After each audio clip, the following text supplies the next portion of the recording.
د جمعات دا صفائی کول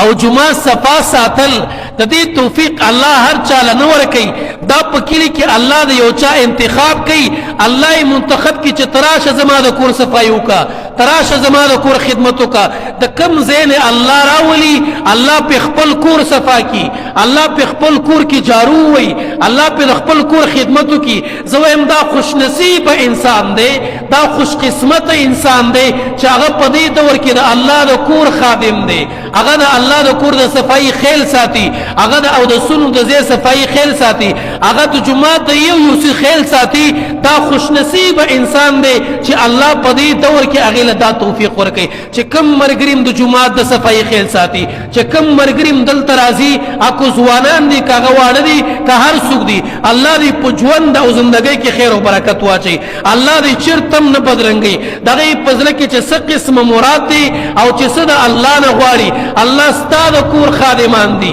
الله ستاسو کور صفائی کوي الله غ ځوانان دي هغه خپل خواهشات پر غسل الله خپل لوبي پر غسل الله د خپل ذل عزت پر خره او ستا کور تراغه او ستا د کور صفائی شروع کړه چې دلته مزګزار برازي دلته تلاوت ولا راځي دلته مشران راځي دلته د جمعې تقریر بکیږي دلته د قران درس بکیږي دا جمعه چې څومره صفاوي دومره بزخخ کارما دلته چې څومره خلک راځي عبادت کوي کو څوک موس کوي کو څوک تلاوت کوي کو څوک ذکر کوي کو څوک دعا کوي الله د هغه بدلی به مال راکي حقیقت تر توایما داسې ځوانانو ته زبق سیګم چې هغه الله د کور خادم دی داسې ځوانانو ته زبق سیګم چې هغه روان دي په دې ځوانۍ کې ځان پسې جمعات بن کړي دي چې بل چاته پته ونه لګي او زه د الله د کور صفائی وکما دا او د سونو زه صفا کما استنجا خانه ز صفا کما په دې خاطر چې دا زما د الله کور دی بچا مې احسان نه دی